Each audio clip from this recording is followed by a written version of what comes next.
మన పూర్ణిమ సిల్క్స్ లో కాదాంబరి కలెక్షన్స్ స్వచ్ఛమైన కంచి పట్టు చీరలు. వివరాలకు కాల్ చేయండి.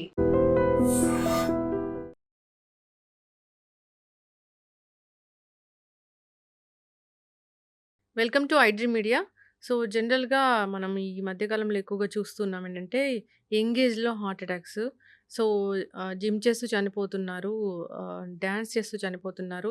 నిన్న మొన్న ఇది షటిల్ ఆడుతూ కూడా చనిపోవడం జరిగింది. ఒక యంగ్ మేల్ 26 ఇయర్స్. ఎందుకు యంగ్‌స్టర్స్‌లో హార్ట్ అటాక్స్ అనేవి వస్తూ ఉన్నాయి? సడెన్‌గా కార్డియాక్ అరెస్ట్ అవ్వడం, చనిపోవడం అనేది ఎందుకు జరుగుతూ ఉంది? అసలు ఎవరిలో ఈ రిస్క్ ఉంటుంది? మనం ముందుగానే తెలుసుకోవచ్చా? సో, పూర్తి వివరాలు తెలుసుకుందాం. మనతో పాటు ఉన్నారు ప్రముఖ interventional cardiologist and TAVI and structural heart disease specialist doctor Karunakar గారు. డాక్టర్ గారు నమస్తే అండి. నమస్కారం. డాక్టర్ గారు, అంటే ఏదైనా ఇన్ఫర్మేషన్ తెలుసుకోవాలి హార్ట్స్ గురించి, అంటే అది వేరే కానీ యంగ్ ఏజ్‌లో హార్ట్ అటాక్ వస్తుంది, చనిపోతున్నారు అనే దాని గురించి డిస్కస్ చేయాలంటే కొంచెం బాధాకరంగానే అనిపిస్తూ ఉంది. అవును. సో, ఈ మధ్య కాలంలో మనం ఎక్కువగా చూసాము 20 ఏళ్ళకి చనిపోవడము, అది కూడా డాన్స్ చేస్తూ, జిమ్ చేస్తూ, షటిల్ ఆడుతూ, పాఠాలు చెప్తూ, వాక్ చేస్తూ కూడా చనిపోతున్న వాళ్ళని మనం చూసాము. ఎందుకు అవునండి. ఈ మధ్య కాలంలోనే ఈ యంగ్‌స్టర్స్‌లో హార్ట్ అటాక్ అనేది ఎక్కువగా పెరిగిపోయింది? ఈ చనిపోవడం కూడా ఎందుకు జరుగుతూ ఉంది? ముందుగానే తెలుసుకోలేమా? అసలు ఎవరికి ఈ రిస్క్ అనేది ఎక్కువగా ఉంటుంది? ఇప్పుడు వైరల్ అవుతున్న టాపిక్ ఇదండి. హ్మ్. సో, మీరడిగిన క్వెషన్‌కి సమాధానం ఏంటంటే, ముందు తెలుసుకోవాలంటే మనం చాలా వరకు స్క్రీనింగ్ టెస్టులు చేయాలి. హ్మ్. ఇలాంటి ఇబ్బందులు ఎవరికైనా ఉన్నాయని. ఇది రావడానికి ప్రధాన కారణం ఏంటంటే, ఈ కార్డియాక్ అరెస్ట్ అయ్యి సడెన్‌గా చనిపోవడం. సో, ఈ కార్డియాక్ అరెస్ట్‌కి చాలా రీజన్స్ ఉంటాయి. ఒకటి ఏందంటే కంజెనిటల్ హార్ట్ డిసీజెస్ కావచ్చు. అంటే పుట్టుకలో వచ్చే ప్రాబ్లమ్స్‌ని ఆ టైంలో ఐడెంటిఫై చేయలేకుండా హ్మ్. అవి అవి స్లోగా పెరిగిపోయి ఒక సివియర్ స్టేజ్‌కి వచ్చినప్పుడు హ్మ్. ఇలా జరగడం జరుగుతుంది. లేదా కొన్ని అక్వైర్డ్ రీజన్స్ వల్ల, అంటే కొన్ని జెనెటిక్ కండిషన్స్ ఉంటాయి. కొన్ని కార్డియోమయోపతీస్, హ్మ్. సపోజ్ హైపర్ట్రోఫిక్ కార్డియోమయోపతి కానీ, డైలేటెడ్ కార్డియోమయోపతి కానీ, ఇలాంటి కండిషన్స్ ఉన్నప్పుడు హ్మ్. అంటే మామూలుగా రెస్ట్‌లో ఉన్నప్పుడు చాలామందికి సింప్టమ్స్ తెలియదు. హ్మ్. ఇవి ఎప్పుడైతే బాగా స్ట్రెస్‌లో ఉన్నప్పుడు, ఫిజికల్ స్ట్రెస్ కానీ, లేదంటే ఎమోషనల్ స్ట్రెస్ కానీ ఉన్నప్పుడు హ్మ్. అన్మాస్క్ అయ్యే ఛాన్సెస్ ఉంటాయి. హ్మ్. కొన్ని కండిషన్స్‌లో ఏముందంటే ప్రెజెంటేషనే సడెన్ కార్డియాక్ డెత్ ఉంటుంది. హ్మ్. సో, ఇలా అలాంటి ప్రాబ్లమ్స్ ఉన్నా, లేదా కొంతమందికి ఇప్పుడు మారుతున్నటువంటి ఈ లైఫ్ స్టైల్, అన్‌హెల్తీ హ్యాబిట్స్, వీటి వల్ల ఏముందంటే ఈ బ్లాకేజెస్ ఏర్పడడం అనేది, రక్తాలలో బ్లాకేజెస్ ఏర్పడడము, హ్మ్. అంటే ఈ హార్ట్ అటాక్‌కి సంబంధించిన ఏదైతే సమస్య ఉంటుందో అది కూడా కొంత ఎర్లీగా స్టార్ట్ అవుతుంది. అంటే మన ఇండియన్ పాపులేషన్‌లో కంపేర్ టు వెస్టర్న్ పాపులేషన్ ఒక 10-15 ఇయర్స్ ఎర్లీగా వస్తుంది మనకు. హ్మ్. అది మన జెనెటిక్ ప్రిడిస్పోజిషన్, అంటే మనకున్నటువంటి జెనెటిక్ ప్రిడిస్పోజిషన్ ఉంది మనకు. అదేవిధంగా రిస్క్ ఫ్యాక్టర్స్ కూడా మనకెక్కువ. హ్మ్. డయాబెటిస్, హైపర్‌టెన్షన్, స్మోకింగ్ ఇవన్నీ మనకెక్కువ. సో, మనం డయాబెటిస్‌లో వన్ ఆఫ్ ద, అంటే చాలా డయాబెటిస్ ఎక్కువున్న కంట్రీస్‌లో మనం కూడా ముందు వరుసలో ఉన్నాం. కాబట్టి ఈ రిస్క్ ఫ్యాక్టర్స్ ఒకవైపు, జెనెటిక్ ప్రిడిస్పోజిషన్ ఒకవైపు, హ్మ్. తర్వాత మన దగ్గర స్క్రీనింగ్ లేకపోవడము, హ్మ్. లేదంటే ముందే ఆ అవేర్‌నెస్ లేకపోవడము, దాన్ని తెలుసుకోకపోవడము, ఇలాంటి అన్ని కారణాల వల్ల హ్మ్.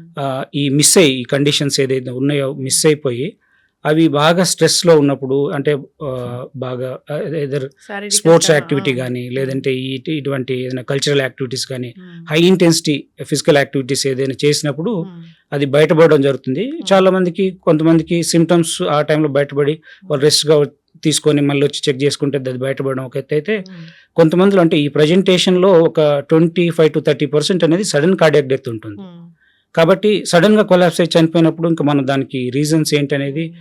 అన్లెస్ అటాప్సీ చేస్తే గాని తెలీదు హ్మ్. ఎందుకు ఉందనేది. కాబట్టి మన దగ్గర అలాంటి ప్రోటోకాల్స్ లేవు. మన దగ్గర స్క్రీనింగ్ లేదు. యూఎస్‌లో అక్కడ వాళ్ళు చెప్పేదేంటంటే కంపల్సరీ ఈ హై ఇంటెన్సిటీ స్పోర్ట్స్‌లో ఎవరైతే పాల్గొంటున్నారో వాళ్ళందరికీ స్క్రీనింగ్ అనేది, హ్మ్. అంటే క్వెషనైర్ ఉంటుంది. అంటే హెల్త్‌కి సంబంధించిన క్వెషనైర్ యాస్ వెల్ యాస్ ఈసీజీ, 2డీకో ఇలాంటి టెస్టులు చేసి వాళ్ళ అవన్నింటిలో నార్మల్‌గా ఉంటే అప్పుడు మాత్రమే వాళ్ళని అలౌ చేయడం జరుగుతుంది. హ్మ్. అట్‌లీస్ట్ అంటే అలాంటిది ఏదైనా ప్రోటోకాల్ మన దగ్గర గవర్నమెంట్ సైడ్ నుంచి గానీ, లేదా అథారిటీస్, హెల్త్ ఇక్కడ అథారిటీస్ అది నుంచి లేదు వస్తే. కదా సార్. జస్ట్ షటిల్ ఆడుతూ అవును. చనిపోయారు కదా! అవునండి. సో, అదే అందుకనే అంటే ఈ మాస్ స్క్రీనింగ్, అంటే షటిల్ ఆడే ప్రతి ఒక్కరికి చేయడం కాదు గానీ, హ్మ్.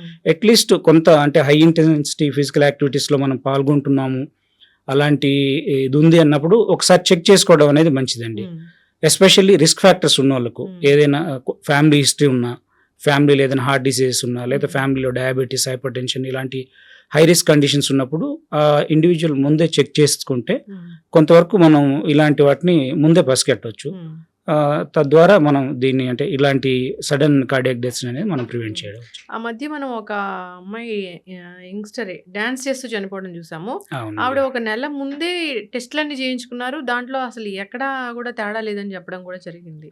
అంటే ఇందులో టెస్ట్‌లు కూడా 2 రకాలు ఉంటాయి. కొన్ని బేసిక్ టెస్ట్‌లు ఉంటాయి, కొన్ని అడ్వాన్స్డ్ ఉంటాయి. అంటే బేసిక్ టెస్ట్‌లలో ఒక్కోసారి మిస్ అవ్వచ్చు. ఏదైతే ఈసీజీ, 2D ఈకో ఇలాంటివి చేస్తారో అలాంటి వాళ్ళకి ఏంటంటే స్పెషల్‌గా స్ట్రెస్ టెస్ట్‌లు చేయడం కానీ, అంటే ట్రెడ్‌మిల్ టెస్ట్ లాంటివి, లేదంటే ఇంకొకసారి ఇంకా ఏదైనా డౌట్ ఉన్నప్పుడు ఏదైనా ఎంఆర్ఐ స్కాన్స్ కానీ, లేదంటే సిటీ స్కాన్స్ కానీ ఇలాంటివి చేస్తే కొంతవరకు బయటపడుతుంది. ఇప్పుడు హార్ట్‌కి ఏదైనా ఒక ప్రాబ్లం ఉంది అన్నప్పుడు ఒక్క లక్షణం అంటే ఆయాసం రావడమా, లేకపోతే ఊపిరి తీసుకోవడంలో ఇబ్బంది అట్లా ఏం కనపడవా డాక్టర్ గారు? అంటే ఉంటదండి. చాలామంది అంటే వాళ్ళు దాన్ని నెగ్లెక్ట్ చేయడం వల్ల అలా జరుగుతుంది. ఏదన్నా అంటే హార్ట్‌ది సడన్ కార్డియాక్ డెత్ అవ్వచ్చు. ఉన్నట్టుండి సడన్ కొలాప్స్ అవ్వచ్చు ఎవరైనా. ఆ ఛాన్స్ ఉంది కానీ బట్ చాలా మందిలో మాత్రం కొన్ని సిమ్టమ్స్ ఉంటాయి. లేదంటే ఆయాసం ఉండడము, లేదంటే ఛాతీలో నొప్పిగా, ఇబ్బందిగా ఉండడము, లేకపోతే మంటలాగా ఉండడము, లేదంటే ఏదైనా దడలాగా అనిపించడము, లేదంటే బాగా విపరీతమైన నీరసం అంటే ఏ పని చేయని నిస్సత్తుగా ఉండడం, ఇలాంటివి ఏదో ఒకటి కళ్ళు తిరిగినట్టు ఉండడము, ఇలాంటివి కొంతమందికి హార్ట్ అటాక్ వచ్చినప్పుడు కొంతమందికి వామిటింగ్ సెన్సేషన్ రావడము, అలాంటివి ఉంటాయి. కానీ అందరిలో ఉండాలని ఏం లేదు. సైలెంట్ హార్ట్ అటాక్స్ కానీ, సైలెంట్ అంటే ఆల్రెడీ హార్ట్ అటాక్ వచ్చి సైలెంట్గా వచ్చి మామూలుగా తిరుగుతున్న వాళ్ళు కూడా చాలా మంది ఉంటారు. వాళ్ళు రొటీన్ టెస్ట్కి వచ్చినప్పుడు మనం చెక్ చేసి మీకు ఆల్రెడీ హార్ట్ ప్రాబ్లం ఉందంటే వాళ్ళు నమ్మరు. అలాంటి కండిషన్స్ కూడా ఉంటాయి. బట్ చాలా మందిలో ఏదో ఒకటి ఉంటుంది. కాకపోతే ఏంటంటే మనం చాలా మందిలో చూసేది ఏంటంటే కొంత నెగ్లిజెన్సీ. అంటే యంగ్ ఏజ్ కదా, హార్ట్ ప్రాబ్లం ఎందుకు ఉంటుంది వీళ్ళకు, ఉండదులే, ఇదేదో గ్యాస్ నొప్పి, లేకపోతే ఇదేదో అలసట వల్ల వచ్చింది, ఇదేదో కొంచెం స్ట్రెస్ వల్ల వస్తుంది, స్ట్రెయిన్ అయినారు, ఇట్లా దాన్ని పోస్ట్పోన్ చేసి కొంచెం నెగ్లెక్ట్ చేయడం వల్ల దాన్ని మిస్ అవుతున్నారు. కానీ చాలా మంది తర్వాత టెస్ట్ చేసి మనం ప్రాబ్లం ఉందన్నప్పుడు తర్వాత అడిగితే చెప్తారు కొంతమంది, అవునండి మాకు కొంచెం ఉండేది, తేడా ఉండేది, అది మేము ఇలా అనుకున్నాము, గ్యాస్ అనుకున్నాము, ఇలా అనుకున్నాము. తర్వాత తేడా అంటే అసలు ఒకటి ఇట్లా ఉంటుంది, ఇది మీరు వెళ్ళి హార్ట్ చెకప్ చేయించుకోండి అంటే ఒక తేడా అంటే ఏముంటుంది డాక్టర్ గారు?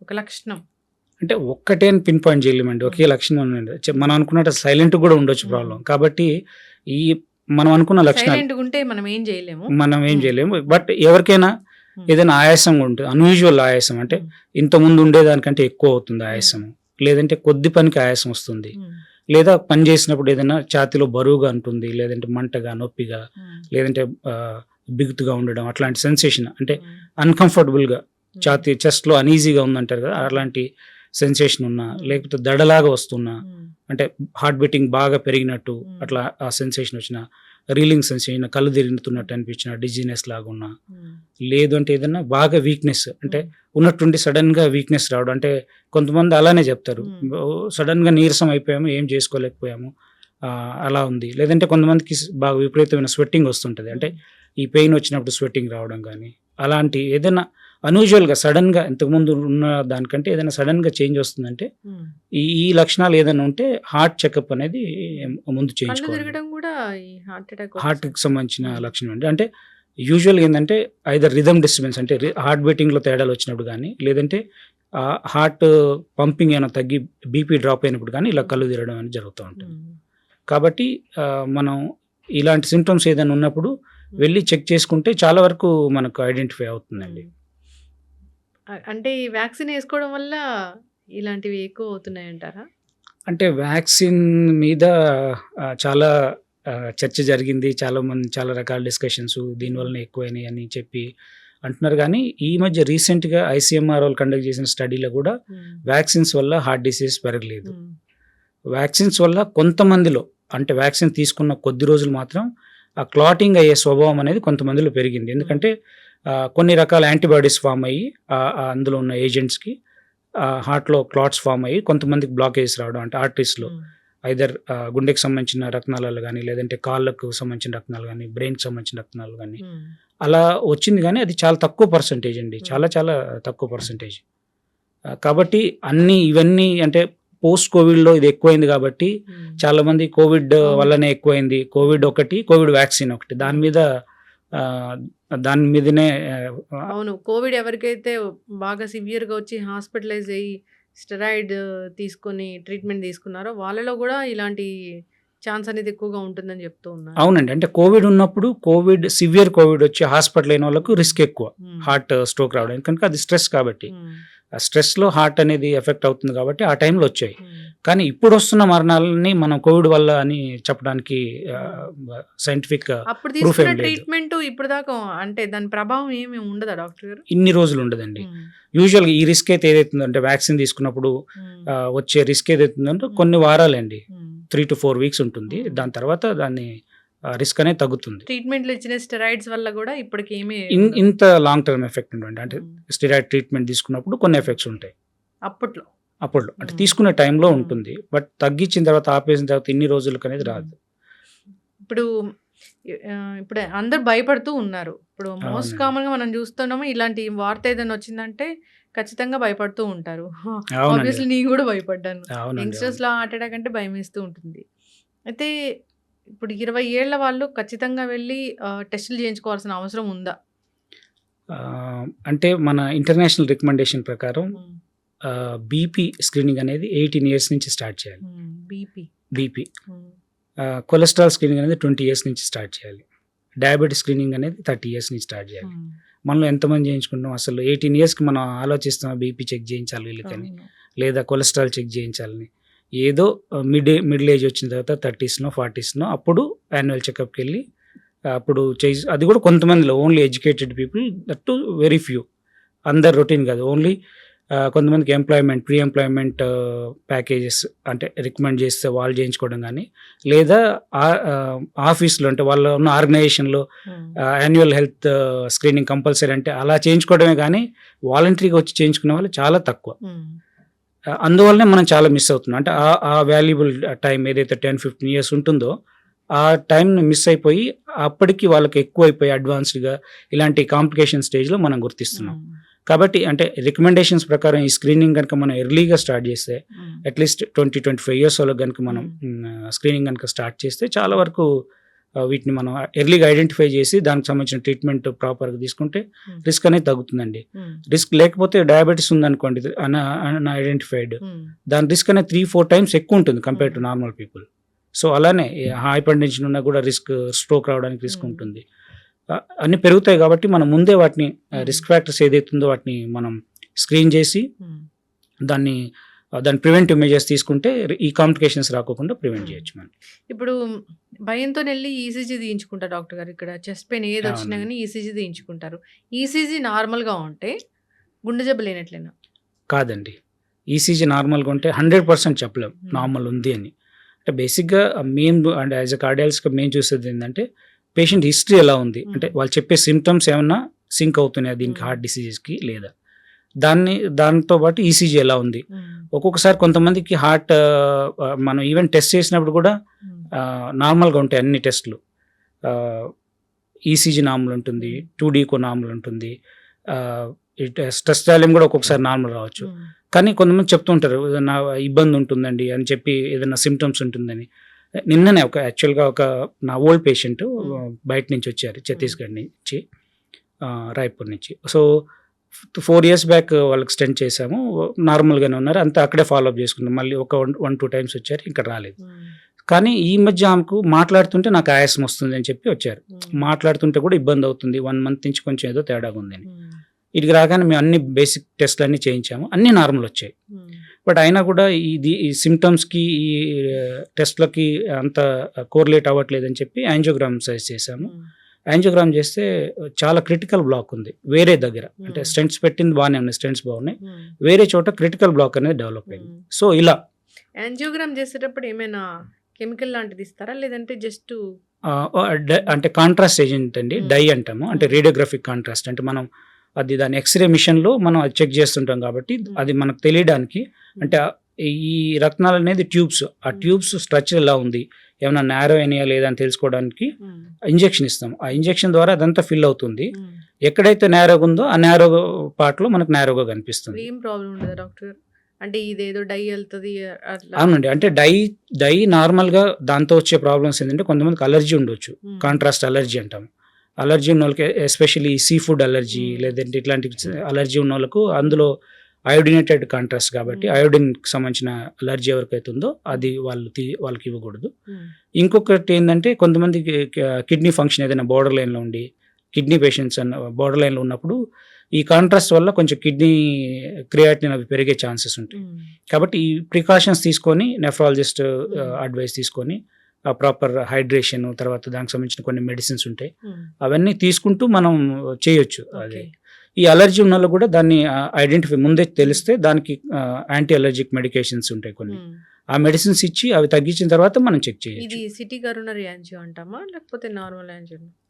అంటే రెండు ఒకటే అండి, అంటే సిటీ అయినా నార్మల్ యాంజియోగ్రామ్ అయినా సేమ్ కాంట్రాస్ట్ ఇస్తారు కాబట్టి రిస్క్ అనేది సేమ్ ఉంటుంది. అలా ఏదైతే కాంట్రాస్ట్ వచ్చే రిస్క్ ఉంటుందో అలర్జీ కానీ లేదంటే ఈ రీనల్ డిస్ఫంక్షన్ అంటే ఎక్కువ అయ్యే ఛాన్స్ కానీ ఉంటుంది. కాబట్టి రెండింటికి కూడా సేమ్ ప్రికాషన్స్, హైడ్రేషన్ బాగా ఇవ్వడము, తర్వాత కొన్ని రకాల మెడిసిన్స్ ఇవ్వడం రాకోకుండా అవి చేసినట్లయితే చాలా వరకు ఈ రిస్క్ అనేది లేకుండా చేయొచ్చు. దాంట్లో అయితే క్లియర్గా తెలుస్తుంది. ఇంకా దాంట్లో క్లియర్ తెలుస్తుంది అంటే యాంజియోగ్రామ్లో మనకు అంటే అల్టిమేట్గా ఈ టెస్ట్లు మనం ఏదైతే చేయిస్తామో ఈసీజీ, 2D కో, TMT ఇవన్నీ చేయించేది లోపల బ్లాక్స్ ఉన్నాయా లేదా అనేది ఇండైరెక్ట్గా టెస్ట్ చేయడానికి. ఇండైరెక్ట్గా మనకు తెలుస్తుంది వీటిలో వచ్చే చేంజెస్ వల్ల.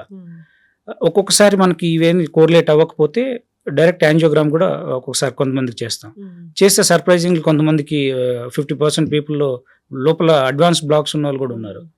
ఇవన్నీ నార్మల్గా ఉండి లోపల ఎక్కువ బ్లాక్స్ ఉన్న వాళ్ళు కూడా ఉన్నారు.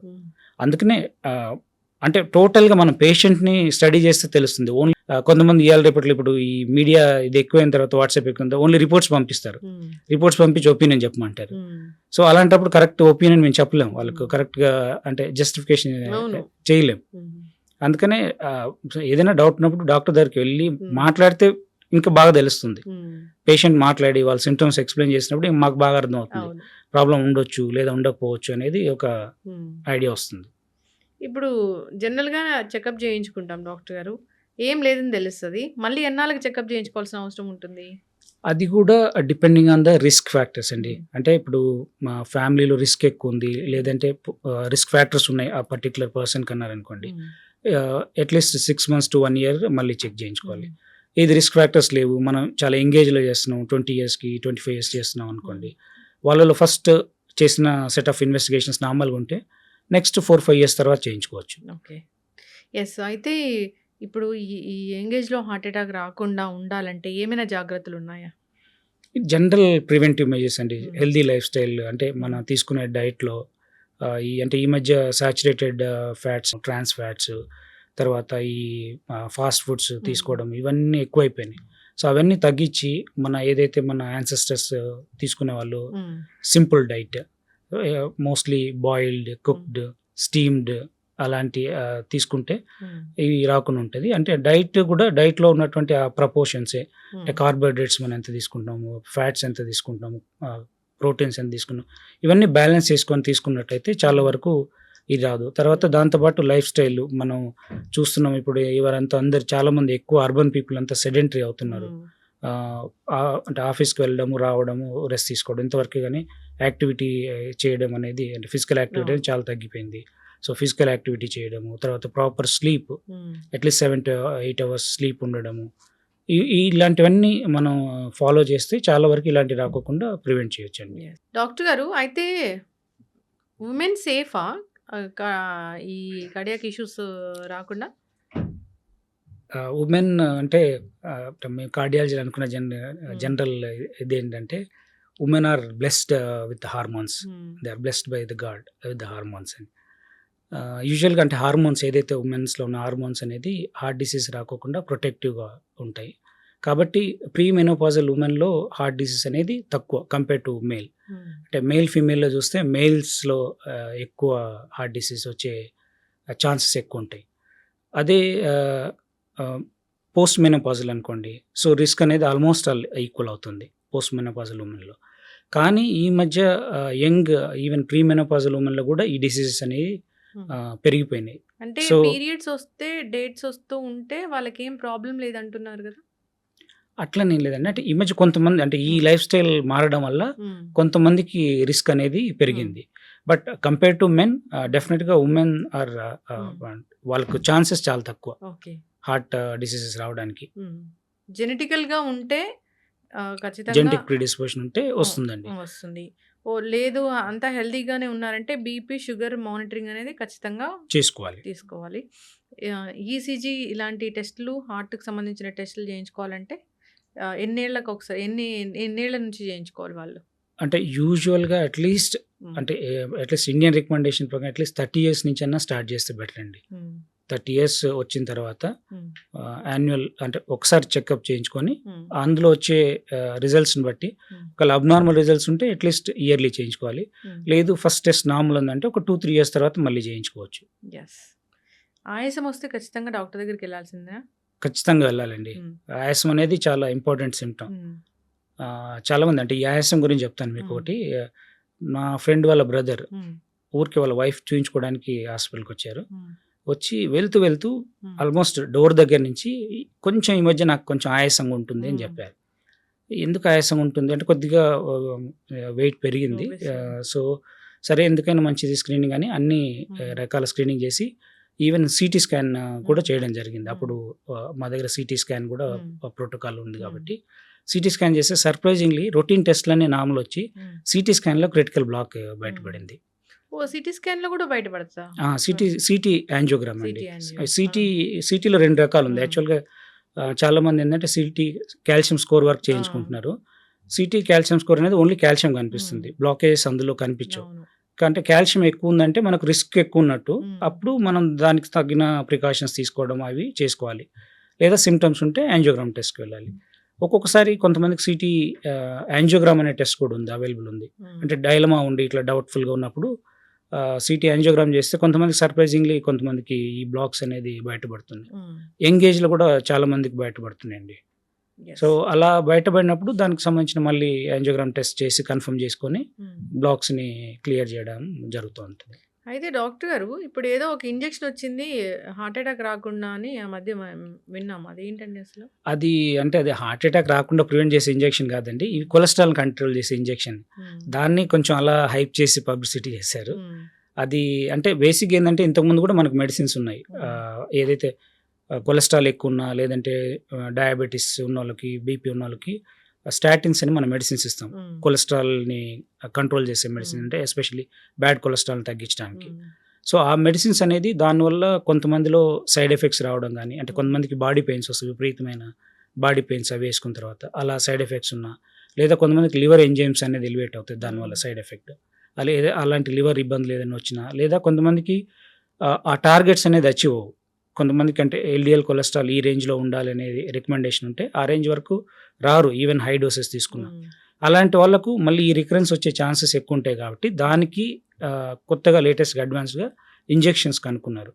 ఈ మన ఎవలోక్యుమాబ్, హ్మ్. అలోరిక్యుమాబ్ తర్వాత ఇది మన కొత్తగా ఈ ఇంక్లిసిరాన్ అనేది హ్మ్. ఇంజెక్షన్. సో, ఇవి కనుక్కున్నారు. ఈ హ్మ్. ఈ ఇంజెక్షన్స్ వల్ల ఏందంటే కొలెస్ట్రాల్ కంట్రోల్ అనేది చాలా ర్యాపిడ్‌గా చాలా అంటే టార్గెట్స్ అనేది బాగా వస్తున్నాయి. చాలా హ్మ్. తగ్గిపోతుంది. సో, దానివల్ల ఈ రిస్క్ అనేది తగ్గుతుంది కాబట్టి అది కొంతమందికి రికమెండ్ చేస్తాం. యెస్. సో, దాన్నే చాలామంది ఇది హార్ట్ అటాక్ ప్రివెంట్ చేసే మెడిసిన్ అని, హ్మ్. లేదంటే ఇది అంటే ఇంకా సంజీవిని అని హ్మ్. కొన్ని పేపర్స్‌లో అలా అవును. రాయడం జరిగింది. బేసిక్‌గా ఏందంటే ఇది కొలెస్ట్రాల్ మెడిసిన్. యాంటీ హ్మ్. ఈ కొలెస్ట్రాల్ పెరక్కోకుండా వాడే ఇంజెక్షన్ అని. హ్మ్. రాకుండా జాగ్రత్తలు చెప్పారు. సరే అట్లా ఏదైనా క్రౌడెడ్ ప్లేసెస్‌లో లేదంటే నార్మల్‌గా కుప్పకూలి పడిపోయారనుకోండి. అవునండి. ఎవరైనా అలా పడిపోయారు మన కళ్ళ ముందు అన్నప్పుడు అసలు ఏం చేయాలి డాక్టర్ గారు?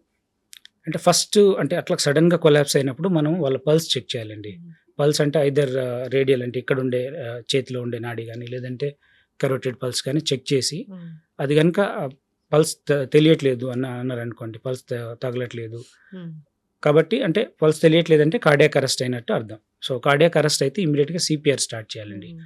సీపీఆర్ స్టార్ట్ చేసి ఒకవేళ ఆ ఫెసిలిటీ సీపీఆర్ కంటిన్యూ చేస్తూ ఆ ఫెసిలిటీలో మనకు డిఫిబ్రిలేటర్ గనుక ఉంటే ఏఈడీ హ్మ్. ఆటోమేటెడ్ ఎక్స్టర్నల్ డిఫిబ్రిలేటర్ గనుక అవైలబుల్ ఉంటే దాంతో మనం షాక్స్ డెలివరీ చేస్తే చాలా వరకు అంటే హ్మ్. అందులో కొన్ని రకాల అరిథమియాస్ ఉంటాయి. అవి ఈవెన్ సీపీఆర్ చేసినా కూడా హ్మ్. మనం సర్వైవ్ చేయలేం హ్మ్. పేషెంట్. షాక్ ఇస్తేనే అది రివర్ట్ అవుతుంది. హ్మ్. వెంట్రుకులర్ టెకికార్డియా, వెంట్రుకులర్ ఫిబ్రిలేషన్ ఉంటాయి. కాబట్టి అది సైమల్టేనియస్‌గా సీపీఆర్ చేస్తూ హాస్పిటల్ దగ్గరున్న హాస్పిటల్‌కి తీసుకెళ్ళడం. ఎక్కడైతే ఈ ఏఈడీ ఉండే ఛాన్సెస్ ఉన్నాయో అట్లాంటివి. లేదంటే యాక్చువల్‌గా ఏఈడీస్ గనుక ఉంచుకుంటే మంచిదండి. యాక్చువల్‌గా ఉంచడం అంటే మన గవర్నమెంటే పాలసీ డెసిషన్ తీసుకొని పెద్ద పెద్ద షాపింగ్ కాంప్లెక్స్‌లు గానీ, ఎక్కడైతే క్రౌడెడ్ ప్లేసెస్ ఉంటాయో, షాపింగ్ మాల్స్ కానీ, ఇట్లా ఈవెంట్స్ జరిగే ఏరియాస్ కానీ, లేదంటే స్టేడియమ్స్ కానీ, స్పోర్ట్స్ ఈవెంట్స్ జరిగే ఏరియాస్ కానీ, అలాంటి వాటిలలో పెడితే కొంతవరకు హెల్ప్ అవుతుంది. యెస్. ఖచ్చితంగా ఈ సో హెల్త్ గురించి సిపిఆర్ అనేది నేర్చుకోవాలండి, క్వాలిటీ సిపిఆర్. అవును. సో అందుకనే ఈ మధ్య యాక్చువల్‌గా గవర్నమెంట్ కూడా చాలా అంటే స్కూల్స్‌లో పోలీస్ పర్సనల్‌కి మనం చూసాం ఈ మధ్య చాలా ఇన్సిడెంట్‌లో పోలీస్ చాలా చక్కగా సిపిఆర్ చేసి చాలా మందిని సేవ్ చేశారు. సో అలా అవేర్‌నెస్ కనుక మనం క్రియేట్ చేసినట్టయితే చాలా వరకు సేవ్ చేయొచ్చు. Sudden cardiac arrest, Yes. Sudden cardiac డెత్స్‌ని ప్రివెంట్ చేయొచ్చు. వెంటనే నియర్ బై ఉన్న ఏ హాస్పిటల్‌కైనా తీసుకెళ్లాల్సింది. తీసుకెళ్ళండి అట్లీస్ట్, అంటే అక్కడ డాక్టర్స్ ప్రైమరీ ట్రీట్మెంట్ చేసి అంటే ప్రాబ్లం ఏందో చాలా ఐడెంటిఫై మంది చేసి మల్టీ స్పెషాలిటీ దూరంగా సూపర్ స్పెషాలిటీకి వెళ్ళాలనుకొని ఇక్కడ ఆ, చిన్న చిన్న అది- వాటికి అది అండి, తీసుకెళ్తున్నాం. అంటే అట్లీస్ట్ కొంచెం అంటే మినిమల్ ఫెసిలిటీస్ ఉన్న దగ్గర తీసుకెళ్తే బెటర్ అండి. అంటే మనకు బెస్ట్ హాస్పిటలే కావాలని ఒక 10 కిలోమీటర్స్ ఉన్న దూరం ఉన్న హాస్పిటల్కి తీసుకెళ్తే చాలా డిలే అవుతుంది. దాని బదులు పక్కన ఏదన్నా 1 కిలోమీటర్లో ఉంది లేదా 1/2 కిలోమీటర్ ఉంది అనుకోండి, అక్కడ తీసుకెళ్తే అక్కడ కూడా డాక్టర్స్ ఉంటారు కాబట్టి అట్లీస్ట్ అంత క్వాలిటీ ట్రీట్మెంట్ దొరకకపోయినా అట్లీస్ట్ ఫస్ట్ ఎయిడ్ దొరికి లైఫ్ సేవ్ చేసేంత వరకు అయితే వాళ్ళు ట్రై చేస్తారు. ఏదైనా ఇంట్యుబేట్ చేయడం కానీ, లేదంటే సిపిఆర్ చేయడం కానీ, ఇట్లాంటి డిఫిబ్రిలేట్ చేయడం కానీ ఏదో చేసి కొంత స్టెబిలైజ్ చేసిన తర్వాత ఇంకా కావాలంటే అడ్వాన్స్ ట్రీట్మెంట్ కోసం అప్పుడు షిఫ్ట్ చేసుకోవడం అనేది బెస్ట్ స్ట్రాటజీ అండి. ఎస్, చక్కగా చెప్పారు డాక్టర్ గారు. సో హార్ట్ అటాక్ యంగేజ్లో వస్తూ ఉందంటే ఒకసారి టెస్టులు చేయించుకోవాల్సిన అవసరం అయితే ఉంటుంది ఎవరికైనా ఫ్యామిలీ హిస్టరీ ఉన్నప్పుడు, లేదా అవునండి. కొంచెం డౌట్ ఉన్నప్పుడు, ఆయాసాలు అలాంటివి వస్తున్నప్పుడు, లేదా వర్కౌట్స్ ఎక్కువగా చేయబోతున్నారు, జిమ్లో జాయిన్ అవబోతున్నారు అన్నప్పుడు కూడా ఒకసారి స్క్రీనింగ్ అవునండి. చేయించుకుంటే మంచిది. చేయించుకుంటే మంచిది. డాక్టర్ సలహా అనేది ఖచ్చితంగా తీసుకోవాల్సిందే. ఇబ్బంది పడుతున్నారు, ఏదో ఒక సిమ్టమ్ వచ్చింది అన్నప్పుడు డాక్టర్ దగ్గరికి వెళ్ళాల్సిందే. సో కొంచెమైనా లక్షణాలు కనిపిస్తాయి కాబట్టి కొందరికి కనిపించవు. అది మీరు చెప్పింది దానికి బ్యాక్గ్రౌండ్ ఇలా ఉంటుందని చెప్పారు. సో అందరూ జాగ్రత్తలు తీసుకోవాలి. బీపీ, డయాబెటీస్ ఇలాంటివి ముందుగానే ఉన్నాయా లేదా అని చెక్ చేయించుకోవాల్సిన అవసరం అయితే ఖచ్చితంగా అవునండి. ఉంటుంది డాక్టర్ గారు. అవునండి. ఒకవేళ ఎవరైనా మన ముందు కొలాప్స్ అయి పడిపోతే అసలు ఏం చేయాలనే దాని గురించి చాలా చక్కగా చెప్పారు. ఫాలో అవ్వాలని కోరుకుందామండి. చక్కటి ఇన్ఫర్మేషన్. ధన్యవాదాలు Okay. డాక్టర్ గారు. థ్యాంక్స్ అండి.